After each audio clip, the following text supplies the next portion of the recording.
इस news के sponsor है यशपिन therapy end हिजामा centre, Jamiat उलमा hospital, रहमत बी टेकडी, near passport office, Solapur. Solapur जिल्ह्यातील मंगळवेढ्यातल्या ब्रह्मपुरीमध्ये 25 वर्षीय रील स्टार तथा हॉटेल व्यावसायिक रोहिणी पाराध्यने मंगळवारी 26 मे 2026 रोजी गळफास लावून आत्महत्या केली।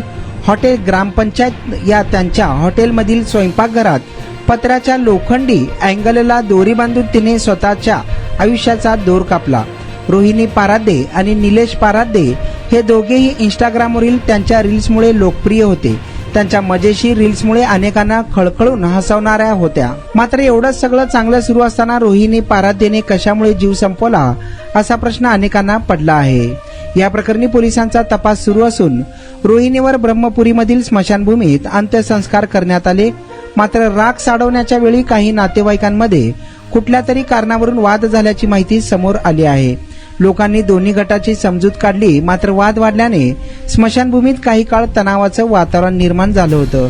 दरम्यान पोलिसांनी या प्रकरणी सखोल तपास सुरू केला आहे।